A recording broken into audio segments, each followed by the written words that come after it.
بسم اللہ الرحمن الرحیم۔ السلام علیکم۔ میرا نام نورین حسن ہے۔ میں گورنمنٹ گرلز ابن رشد ڈگری کالج میرپور خاص میں شعبہ اردو کی لیکچرر ہوں۔ بچوں، آج میں جس عنوان پر آپ کی رہنمائی کرنے جا رہی ہوں وہ ہے اردو نثر ایک جائزہ۔ انسان مختلف طریقوں سے اپنے جذبات کا اظہار کرتا ہے۔ اپنے خیالات کو دوسروں تک پہنچانے کی سب سے بہتر اور مؤثر صورت تحریر ہے۔ تحریر کی دو صورتیں ہیں، ایک نظم، دوسری نثر۔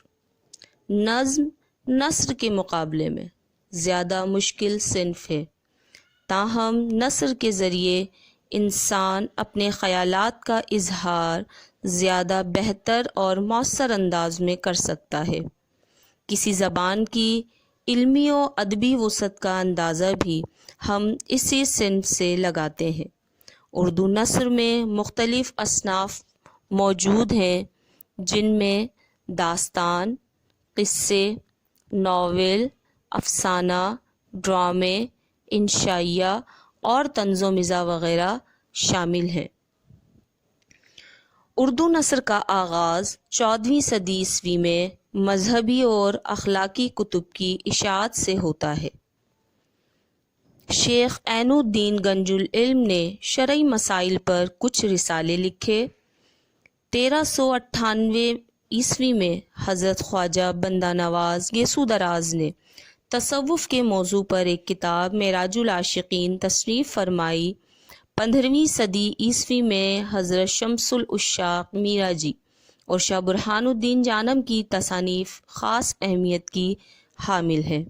17ویں صدی میں نسبتاً زیادہ کتابیں اور رسائل منظر عام پر آئے، مگر اس صدی کی سب سے اہم کتاب ملا وجہی کی سبرس ہے، جو تصوف کے موضوع پر قصے کے انداز میں لکھی گئی ہے۔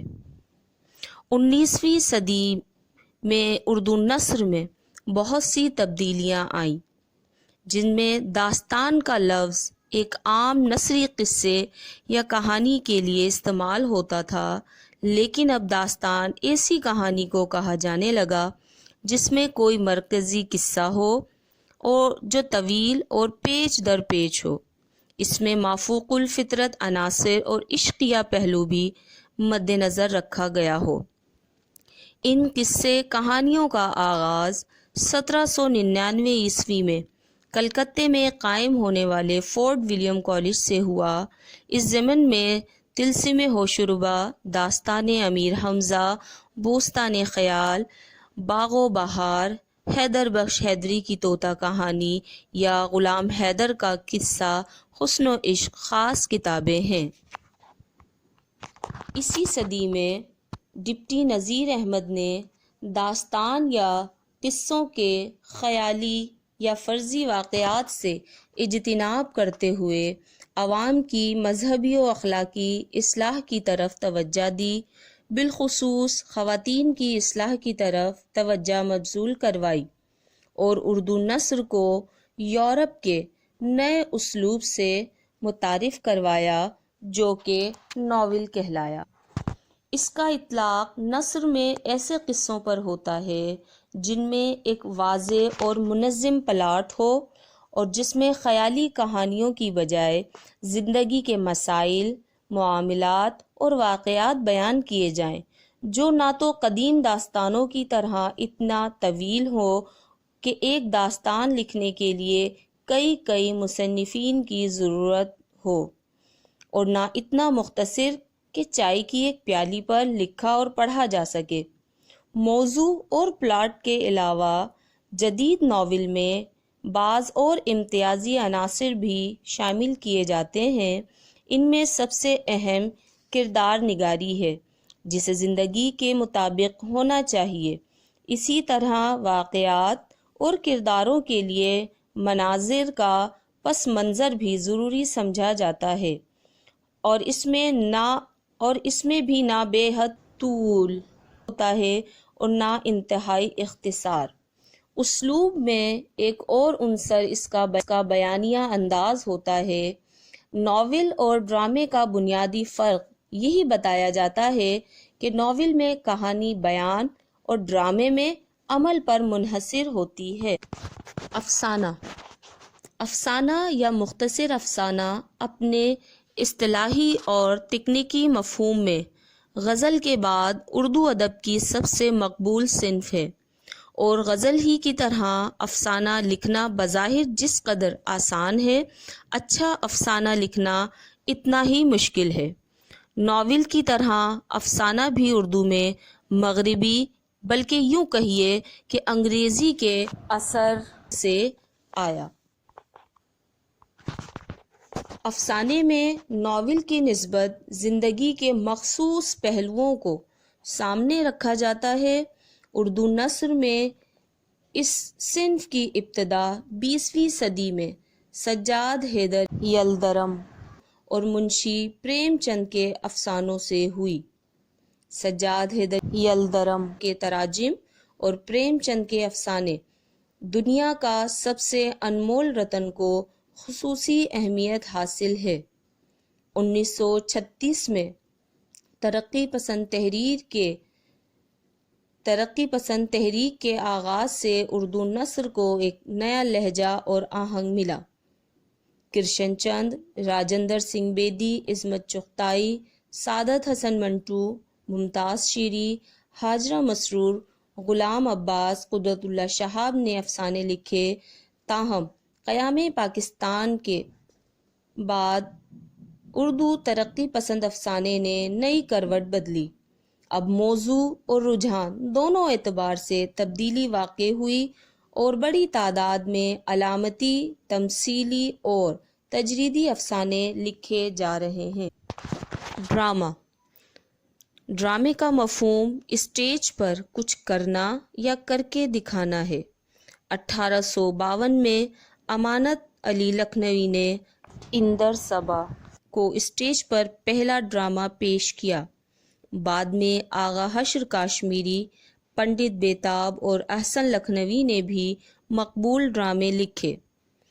ڈرامہ بناوٹ اور ہیئت کے اعتبار سے اسے ہم 5 حصوں پر تقسیم کرتے ہیں: تمہید، واقعہ، الجھاؤ، نقطۂ عروج، سلجھاؤ اور انجام۔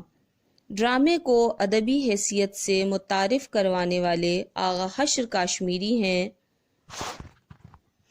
اور اب اردو ڈرامے کا دامن وسیع تر ہوتا چلا جا رہا ہے۔ اصلاحی اور تہذیبی ڈراموں میں ڈاکٹر اشتیاق حسین قریشی، ڈاکٹر عابد حسین، امتیاز علی تاج اور تاریخی ڈراموں میں احمد شجاع زیادہ مشہور ہیں۔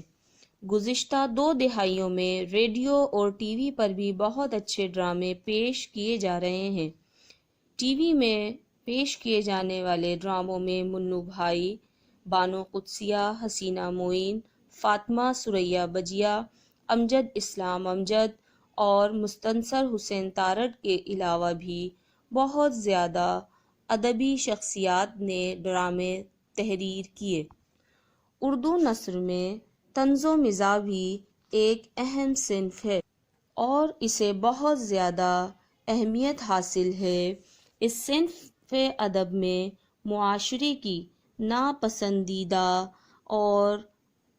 ناپسندیدہ اطوار پر ہلکے پھلکے انداز اور تبسم آمیز لہجے میں اظہار خیال کیا جاتا ہے، اور اس کے لیے سادگی، سچائی، ظرافت اور بے ساختگی کی ضرورت ہوتی ہے۔